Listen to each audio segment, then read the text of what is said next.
പരിശുദ്ധാത്മാവേ സഹായക, നിരന്തരമെന്നെ സഹായിക്കണേ. പരിശുദ്ധാത്മാവേ സഹായക, നിരന്തരമെന്നെ സഹായിക്കണേ. നിത്യവും കൂടെ വസിക്കുന്നോനേ, അഭിഷേകത്തിനഗ്നി നിറച്ചിടണേ. നിത്യവും കൂടെ വസിക്കുന്നോനേ, അഭിഷേകത്തിനഗ്നി നിറച്ചിടണേ.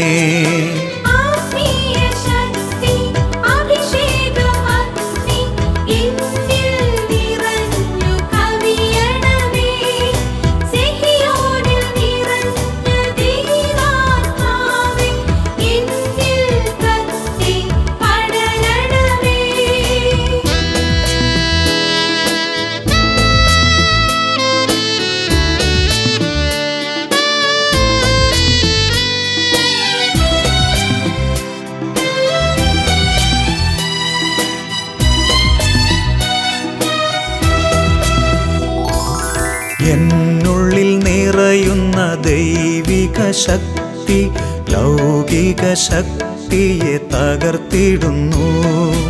എന്നുള്ളിൽ നിറയുന്ന ദൈവിക ശക്തി ലൗകിക ശക്തിയെ തകർത്തിടുന്നു. പാപനീതി ന്യായ ബോധ്യങ്ങൾ ഹൃത്തിൽ നിറച്ചെന്നെ അഭിഷേചിക്കൂ. അഭിഷേകാഗ്നിയുടെ ശ്രോതാക്കൾക്ക് കർത്താവായ യേശു ക്രിസ്തുവിൻ്റെ ധന്യനാമത്തിൽ അഭിവാദനങ്ങൾ. ഈശോയിൽ പ്രിയപ്പെട്ട സഹോദരീ സഹോദരങ്ങളെ, ഈ നിമിഷങ്ങളിൽ പരിശുദ്ധാത്മാവിലൂടെ നമുക്കായി നൽകപ്പെടുന്ന ദൈവീക ദൂതുകളുടെ ആഴങ്ങളെ ഗ്രഹിക്കുവാൻ സ്വർഗത്തിൻ്റെ സഹായം നമുക്ക് ആഗ്രഹിക്കാം. ദൈവത്തോട് ഒരു നിമിഷം നമുക്ക് പ്രാർത്ഥിക്കാം. സർവശക്തനായ ദൈവമേ, കരുണയോടെ ഹൃദയങ്ങളെ സ്പർശിക്കണമേ. ദൈവീക രാജ്യത്തിൻ്റെ രഹസ്യങ്ങൾ ഗ്രഹിക്കുവാൻ തക്കവിധം ഉൾപ്രകാശം കൊണ്ട് ഞങ്ങളെ നിറയ്ക്കണമേ. എല്ലാ തിന്മയുടെ ആധിപത്യങ്ങളെ തകർക്കണമേ. മനസ്സ് തുറക്കാനും വചനം ശ്രവിക്കാനും ഞങ്ങൾ അനുഗ്രഹിക്കണമേ. യേശുവേ സ്തോത്രം, യേശുവേ നന്ദി, യേശുവേ സ്തോത്രം, യേശുവേ നന്ദി. പ്രിയപ്പെട്ട സഹോദരങ്ങളെ, ഒരു ദിവസം ഒരു കുടുംബം അച്ഛൻ്റെ അടുത്ത് വന്നു. ആ കുടുംബം പറഞ്ഞു, അച്ഛാ, ഈ കഴിഞ്ഞ SSLC പരീക്ഷ എഴുതിയിട്ട് എൻ്റെ മകൻ ആത്മഹത്യ ചെയ്തു. ഞാൻ ചോദിച്ചു, എങ്ങനെയാണിത് സംഭവം, എന്താണ് ഇതിന് കാരണം? അപ്പോൾ അവർ പറയുകയാണ്, കഴിഞ്ഞ ഒരു വർഷക്കാലം മുഴുവൻ അവൻ എല്ലാ സന്ധ്യാപ്രാർത്ഥനകളിലും ദൈവത്തോട് പ്രാർത്ഥിക്കുമായിരുന്നു. സാധിക്കുന്നിടത്തോളം വെള്ളിയാഴ്ചകളിൽ ഞാനും ദൈവത്തിൻ്റെ ആലയത്തിൽ പോയി അവന് വേണ്ടി കർത്താവിനോട് പ്രാർത്ഥിക്കുമായിരുന്നു. അങ്ങനെ ഒത്തിരി പ്രാർത്ഥിച്ചു. ഏതായാലും പരീക്ഷകൾ നടന്നു, റിസൾട്ട് അറിഞ്ഞപ്പോൾ അവന് 314 മാർക്ക്. അവൻ റിസൾട്ട് അറിഞ്ഞ അന്ന് രാവിലെ മുതൽ പേപ്പറെടുത്ത് 314 അവൻ്റെ പേരെഴുതും. അതിനുശേഷം 314 മാർക്കെന്ന് എഴുതും, ഒരു ചോദ്യചിഹ്നം ഇടും. അത് ചുരുട്ടിക്കൂട്ടി ഇതുവരെ അറിയും. വീണ്ടും ഒരു പേപ്പർ എടുക്കും, അവൻ്റെ പേരെഴുതും, 314 മാർക്കെന്ന് എഴുതും, ഒരു ക്വസ്റ്റ്യൻ മാർക്ക് ഇടും, അതും ചുരുട്ടിക്കൂട്ടി ദൂരെ എറിയും. വീണ്ടും ഒരു പേപ്പർ എടുക്കും, അവൻ്റെ പേരെഴുതും, 314 മാർക്കെന്ന് എഴുതും, ക്വസ്റ്റ്യൻ മാർക്ക് ഇടും. ഇതിങ്ങനെ അവൻ ഒരു അസ്വസ്ഥനെ പോലെ തുടർന്നുകൊണ്ടിരുന്നു.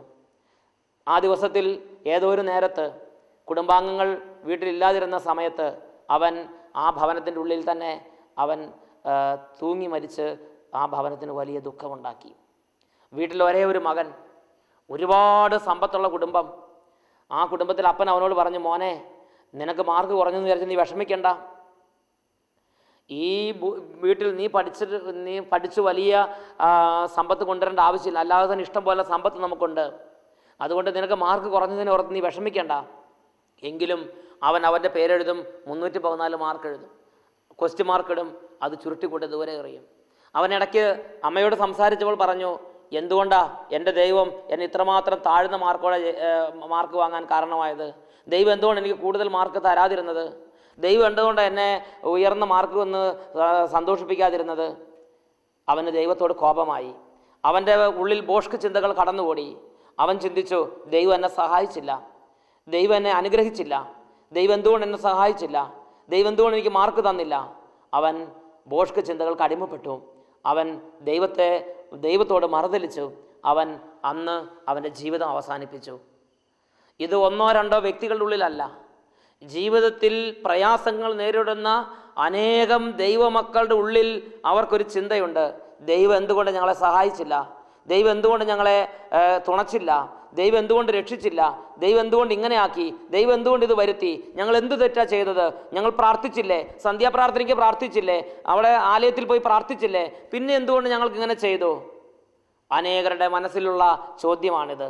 പ്രിയപ്പെട്ട ദൈവപൈതലെ, പ്രഭാഷകന്റെ പുസ്തകത്തിൽ 15-ാം അധ്യായം 11-ാം വാക്യം വചനം പഠിപ്പിക്കുന്നു, എൻ്റെ വീഴ്ചയ്ക്ക് കാരണം കർത്താവാണ് എന്ന് നീ പറയരുത്, എന്തെന്നാൽ താൻ വെറുക്കുന്നത് അവിടുന്ന് ചെയ്യുകയില്ല.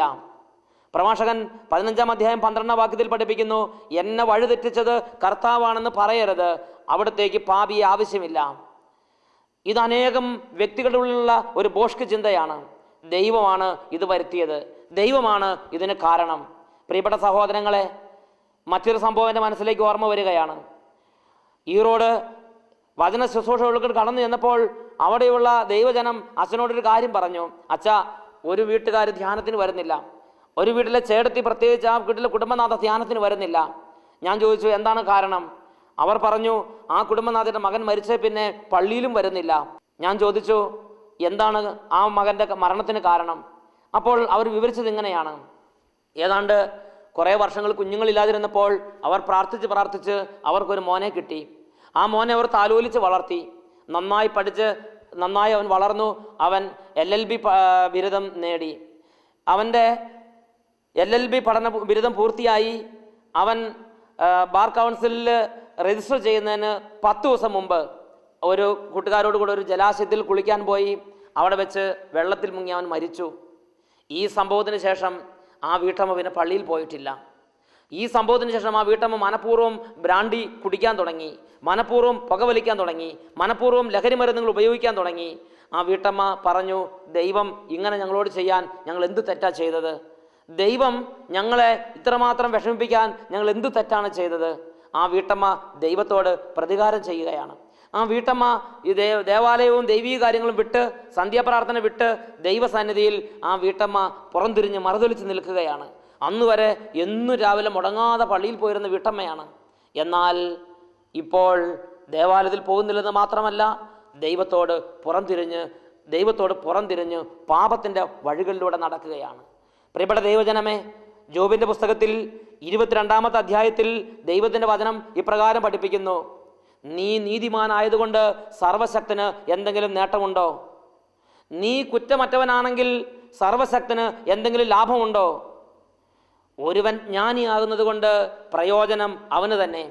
ജോബിൻ്റെ പുസ്തകത്തിൽ 35-ാം അധ്യായത്തിൽ 6-ാമത്തെ വാക്യം, ജോബിൻ്റെ പുസ്തകം 35:6 വചനം പഠിപ്പിക്കുന്നു, നീ നീതിമാനാണെങ്കിൽ അവിടത്തേക്ക് നീ എന്തു കൊടുക്കുന്നു? അല്ലെങ്കിൽ നിന്നിൽ നിന്ന് അവിടുന്ന് എന്തു സ്വീകരിക്കുന്നു? നീ പാപം ചെയ്തുവെങ്കിൽ അവിടത്തേക്കെതിരായി നീ എന്തു നേടി? നിന്റെ അകൃത്യങ്ങൾ പെരുകിയാൽ അത് അവിടുത്തെ ബാധിക്കുമോ? നീ പാപം ചെയ്തുവെങ്കിൽ അവിടത്തേക്കെതിരായി നീ എന്തു നേടി? നിന്റെ അകൃത്യങ്ങൾ പെരുകിയാൽ അത് അവിടുത്തെ ബാധിക്കുമോ? നീ നീതിമാനാണെങ്കിൽ സർവശക്തന് എന്തെങ്കിലും നേട്ടമുണ്ടോ? നിന്റെ പുണ്യം കൊണ്ടാണോ സർവശക്തൻ ഉപജീവനം കഴിക്കുന്നത്? ഒരുവൻ ജ്ഞാനിയായാൽ പ്രയോജനം അവന് തന്നെ.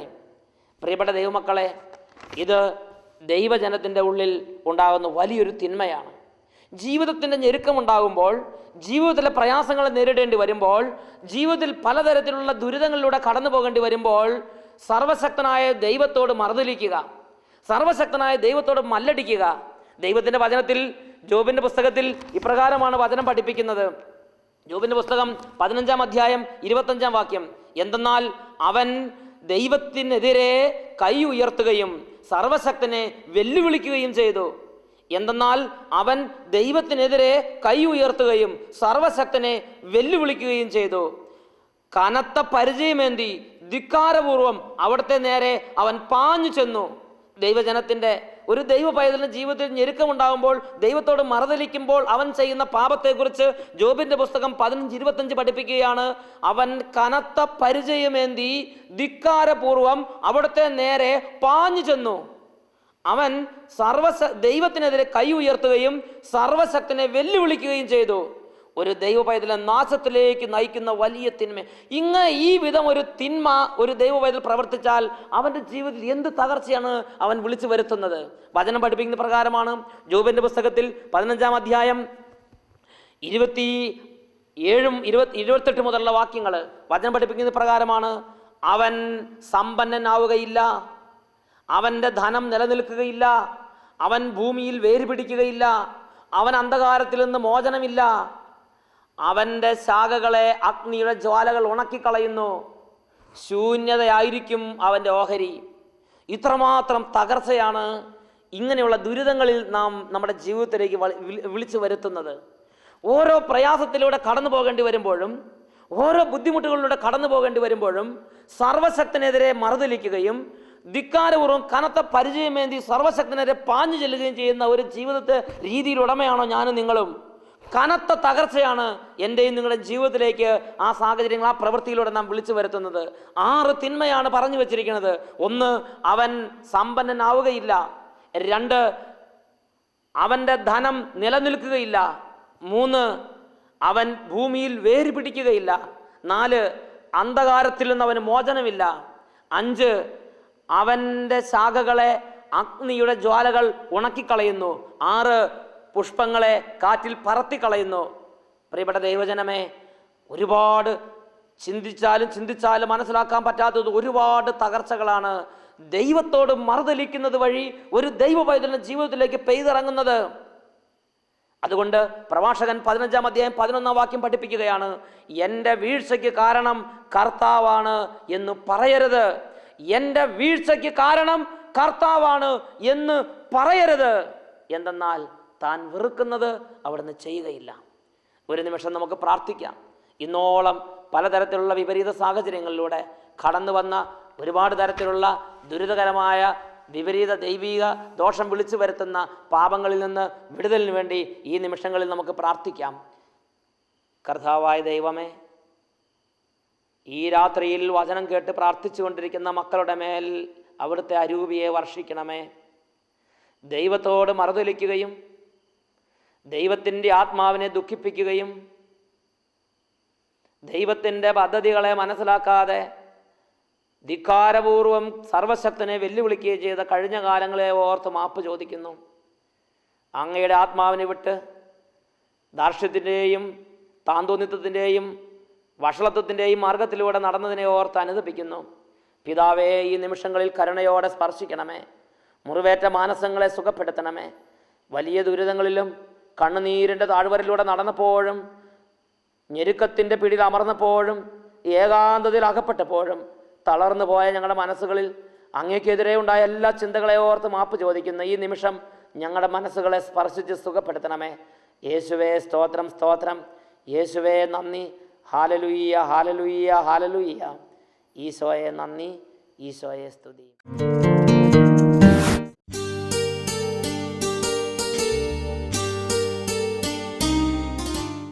യേശുവേ സ്തോത്രം, യേശുവേ നന്ദി. ഇതാ ദിവ്യകാരുണ്യരൂപനായ ഈശോ, സകല ലോകത്തിൻ്റെയും സൃഷ്ടാവ്, സർവവും നിയന്ത്രിക്കുന്ന കർത്താവ്, തിരുവോസ്തിരൂപനായി നമ്മുടെ മധ്യത്തിലേക്ക് കടന്നു വന്നിരിക്കുന്നു. നമുക്കൊരു നിമിഷം സകലത്തിൻ്റെയും നാഥനെ ആരാധിച്ച് മഹത്വപ്പെടുത്താം.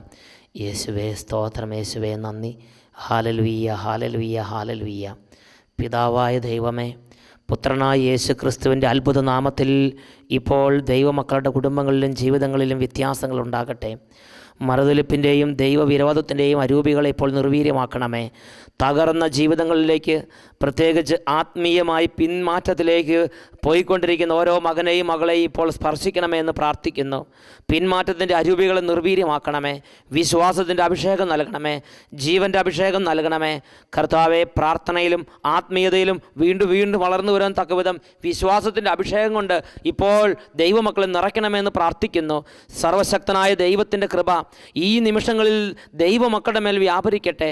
പ്രത്യേകിച്ച് ആത്മീയ ജീവിതത്തിൽ മുരടിപ്പ്, മന്ദിപ്പ്, താല്പര്യമില്ലായ്മ, ഭക്തിരാഹിത്യം, വിശ്വാസക്കുറവ്, പ്രാർത്ഥനയിൽ മാന്യം ഇവയെല്ലാം നേരിടുന്ന ഓരോ മകൻ്റെയും മകളുടെയും കുടുംബങ്ങളിൽ നിന്ന് എല്ലാ മന്ദിപ്പിൻ്റെയും മരവിപ്പിൻ്റെയും അരൂപികൾ വിട്ടുപോകട്ടെ.